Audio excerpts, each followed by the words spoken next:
Viva Voz, com Vera Magalhães.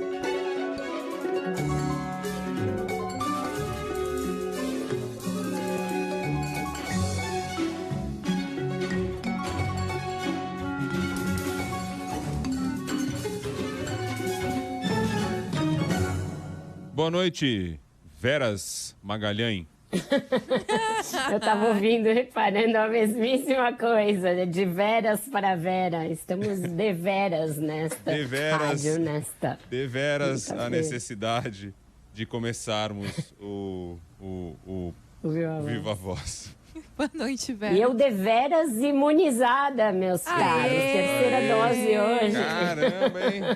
Própria bomba, hein? Show de bola, bom demais. Deveras imunizada. Bom demais. É isso aí. Ô Vera, o Brasil está em recessão técnica, mas para Paulo Guedes, o nosso mago, não é bem assim. Depois vai melhorar. É, só uma gripezinha. Para o Paulo Guedes é só uma gripezinha, Bocardi. É só localizado, né? Daquelas desculpas guedianas de sempre.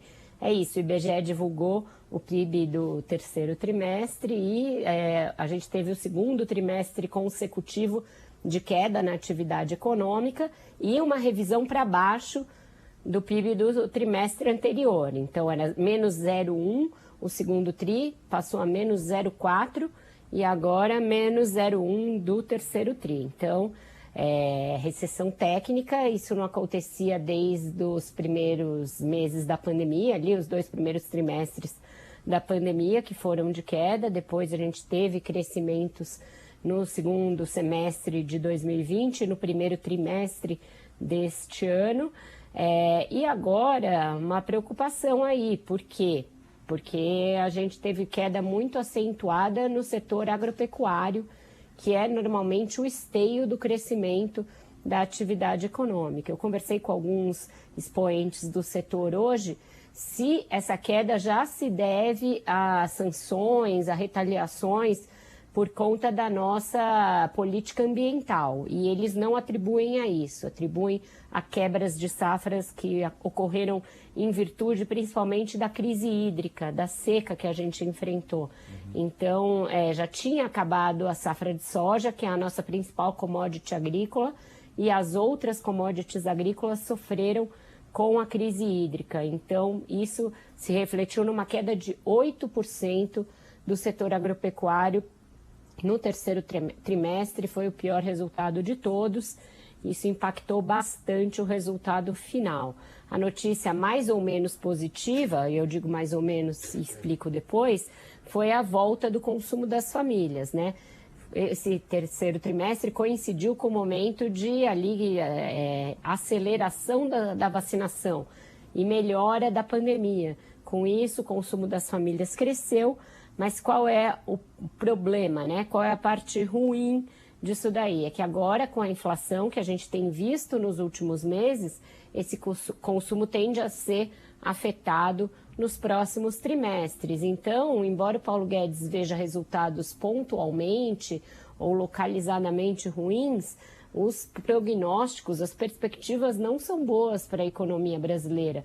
Não há nenhuma perspectiva de crescimento em V, como ele dizia, ou de recuperação vertiginosa aí de setores que ainda estão muito claudicantes. O setor de eletricidade, gás, por exemplo, que também sofreu com a alta dos preços, com toda essa crise aí energética, teve um tombo de 4,6%.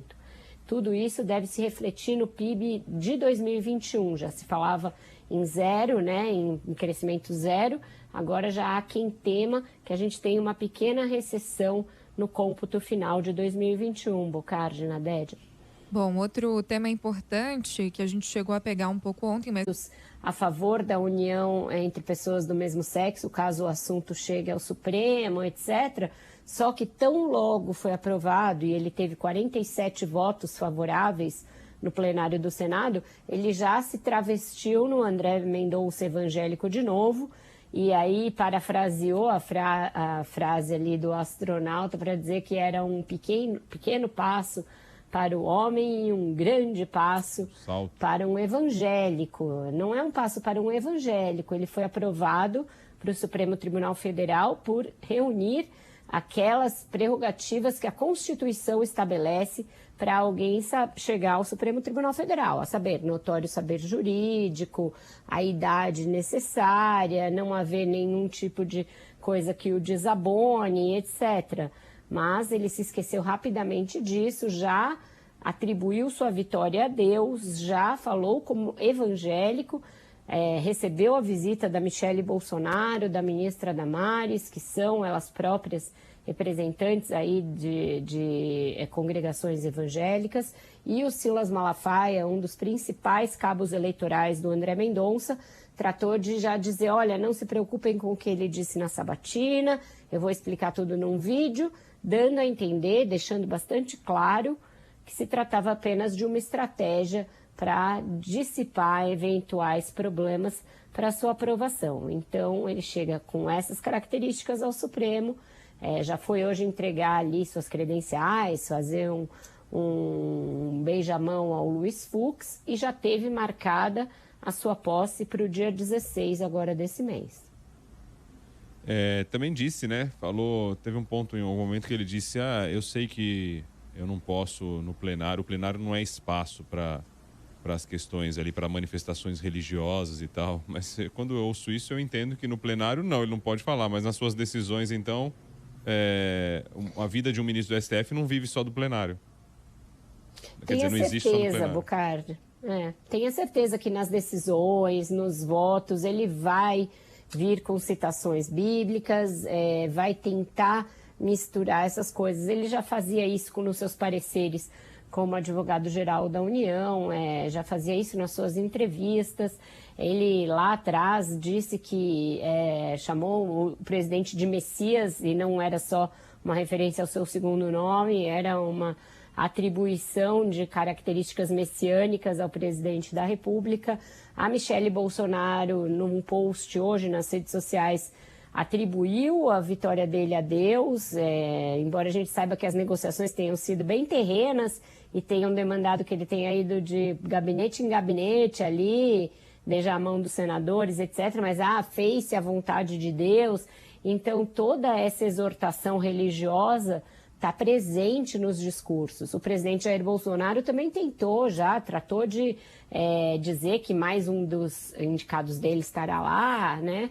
E isso já é uma forma dele cobrar aquela reverência que o Cássio Nunes Marques vem demonstrando na sua atuação no Supremo. Bolsonaro certamente vai querer deixar claro em toda a oportunidade que tiver que existem 2 ministros dele no Supremo Tribunal Federal. É dessa forma que ele se refere a 2 ministros da principal corte de justiça do país. Lembrando que em governos anteriores, ministros foram indicados, mas deixaram de ser tratados com esse paternalismo por parte dos presidentes que os indicaram, porque é uma coisa até mesmo desrespeitosa.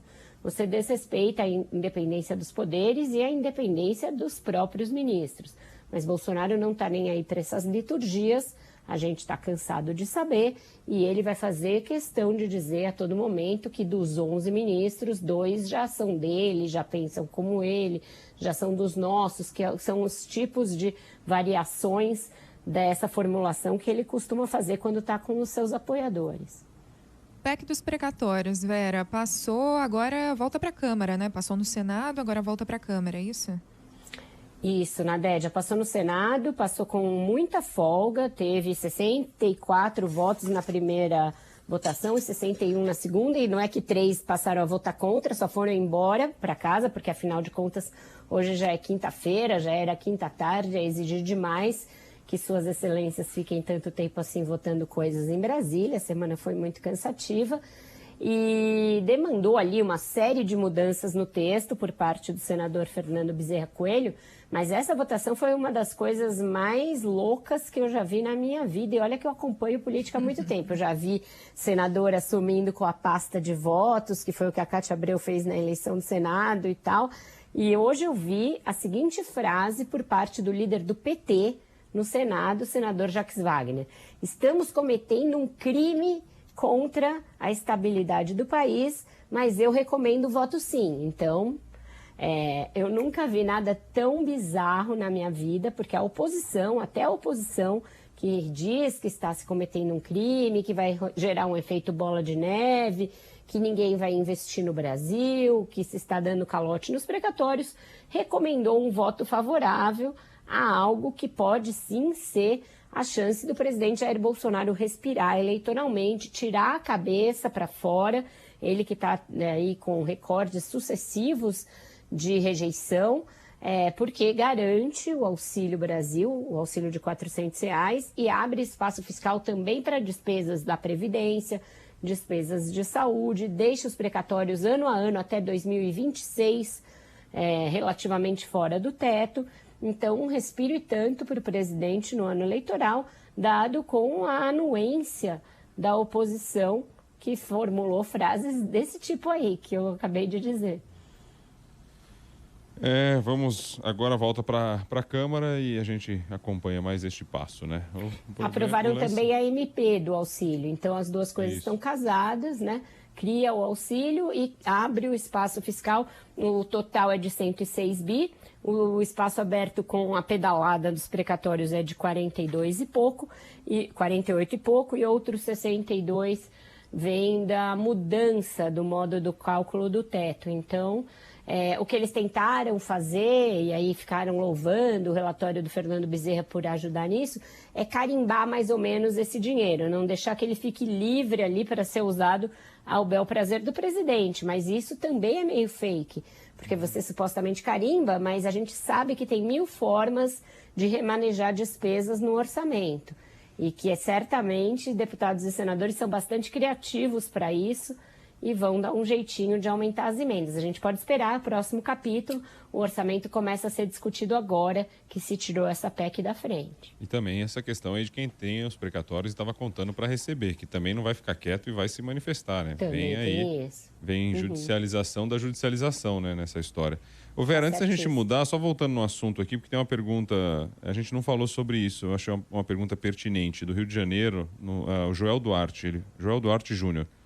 Pergunta para a Vera, como é que essa aprovação pode influenciar no posicionamento? E não, eu acho que ele está querendo dizer o seguinte, como é que fica agora o Aras depois dessa decisão? Que ele já não tem mais esse espaço do STF por enquanto. A gente sabe do movimento todo para aposentar outros e tal, essa história, mas por enquanto nada. Então como é que você avalia aí o comportamento do Aras a partir de agora? Eu não guardo mais esperança quanto a esse senhor, não, Bocardi, porque ele tem, dia após dia, deixado de cumprir as suas atribuições com base num alinhamento que não se justifica do chefe do Ministério Público em relação ao Executivo. Ele, sim, tinha esperança de ainda ir para o Supremo, mas eu acho que isso não vai mudar em grande parte a conduta que ele vem tendo. Omissa, bastante condescendente, complacente com o governo. Os senadores tinham isso. Depois que ele não for para o Supremo, ele vai mandar brasa em todo o relatório da CPI da Covid, ele vai começar a ser super duro com o Bolsonaro. Eu duvido, não acredito nisso. Eu acho que é o estilo dele, está no DNA dele ser dessa maneira, foi por isso que ele foi escolhido 2 vezes pelo Bolsonaro, e eu acho que ele vai seguir nessa toada. Falar de uma coisa boa, notícia boa que vem de uma notícia ruim, né? Que é a variante Ômicron, mas São Paulo antecipou a dose de reforço. Já estava com saudade de esperar para tomar a minha vacina, Vera. Eu já até marquei a data, fevereiro agora.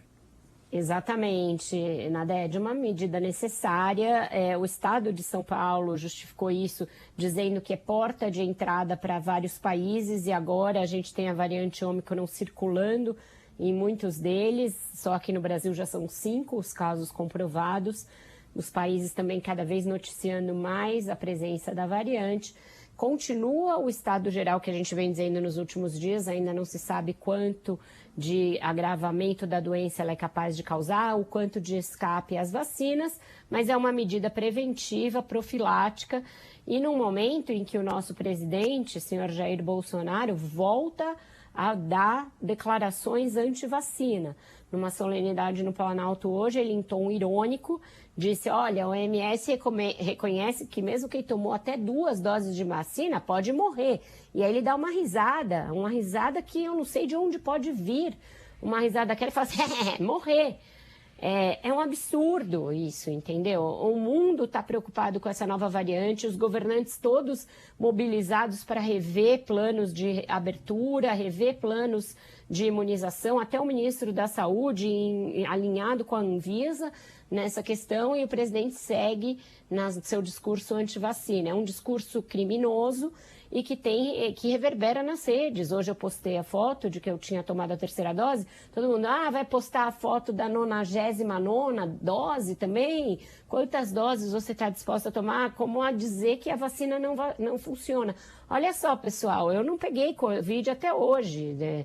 Eu considero que a vacina está me protegendo e a dose de reforço vai reforçar justamente essa imunidade que as 2 primeiras doses me deram. E quantas tiver de tomar, eu tomarei, e todos devem tomar, porque é uma doença ainda desconhecida, de um vírus novo, um vírus que está em fase de mutação em outras variantes, em outras cepas, e a gente só vai vencer a pandemia, só vai sair da pandemia.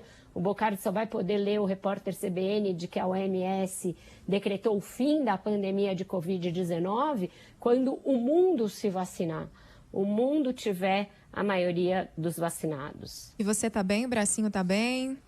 Por enquanto estou bem. Eu estou sentindo meio uma leve... Sabe quando você fala com eco? Aham. Começando a sentir isso. Nas 2 primeiras doses não senti nada, Tem mas isso? de resto tá Falar tudo bem. com eco? Você uma ouve pressãozinha um eco meio interno, na assim. cabeça. Como se você tivesse realmente com uma leve gripe, assim, como se você estivesse com a voz mais anasalada. Eu Entendi. fui imunizada na paulada nas 2 doses e foi maravilhoso. Eu sabia que eu estava ali sendo protegida, quiser me dar mais dose. Toda isso, semana eu tô lá. gente, pelo amor de Deus. Vamos sair disso em algum momento, por favor. E por isso a música tem a ver com isso? Tem a ver... Quando eles compuseram, não era isso que eles estavam querendo, não era vacina, mas foi a música que me veio à cabeça. Bocardi, vamos fazer uma adaptação livre.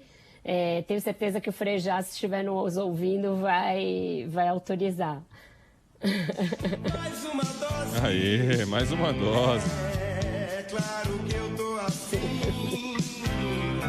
A noite nunca tem fim. Por que que a gente é assim? Agora fica comigo. Essa é a imunidade. Vê se não desgruda de mim. Vê se ao menos me engole, mas não me mastiga assim. Vamos botar a dose de vacina no bar e vambora, gente. Enquanto não aí, chega a vez, vou tomando a dose cachaça, Bom. essas coisas. No dia bota da no vacina, bar toma e de vacina. vambora.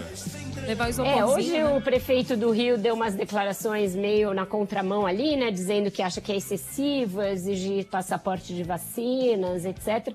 Tá havendo uma certa bateção de cabeça ainda. Eu acho que em virtude de não haver tanta informação sobre a nova variante. Acho que à medida em que a informação chegar, tende a unificar esses procedimentos. É isso que a gente espera, que os governos falem a mesma língua, né? São Paulo se antecipou aí com o cancelamento do Réveillon e também Sim. manutenção do uso obrigatório de máscara, enfim, cada um tomando uma decisão, mas é isso mesmo. Acho que é mais por precaução, desconhecimento, que qualquer outra coisa. E dia após dia a gente vem aqui, eu fico reforçando. Tá aparecendo que ainda é mais uma variante sem trazer grande dano para quem está vacinado. Acho que não vai ter uma mudança grande no quadro para quem estiver bem Acho vacinado. que teve um susto aí, uma maior até do que provavelmente essa variante pode oferecer. A gente vai seguindo e acompanhando. Eu ia completar com uma outra coisa que me sumiu agora. Teve a história do cancelamento do Réveillon, uso obrigatório de máscara em São Paulo, uma medida até de precipitação. É isso, acho. Daqui a pouco eu lembro. Terceira dose antecipada, e eu acho que tende a antecipar mais, Bocardi. Acho que outros lugares tendem a antecipar também.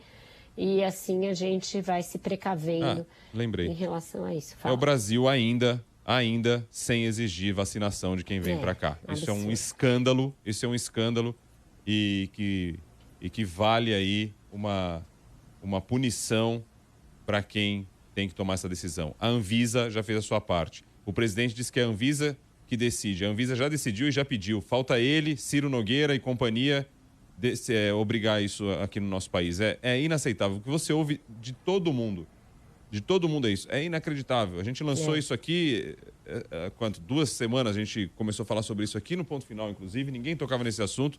Trouxe essa história como um grande escândalo. E o escândalo continua aí, rolando dia a dia. Vem quem quer. Porque é isso, com esses países que tem muito negacionista que não se vacina, para onde eles podem ir? Porque os países do lado deles exigem passaporte de vacina. Vamos lá para o Brasil, né? Vamos para o país do negacionista. E aí a gente negacionista. tem uma vacinação super boa, o povo brasileiro aderiu à vacina a despeito do presidente, a despeito do negacionismo do presidente e dos seus aliados, e aí vem todos os não vacinados no mundo para cá, né? É bizarro. O paraíso da negação. Exato. Quer dizer, não da população, né? Que tem aí, que é modelo de vacinação. Esse que é o problema. Vamos embora, então. Valeu, Vera Magalhães. Tchau, gente. Até amanhã. Valeu, Vera. Até mais. Até amanhã. Boa noite.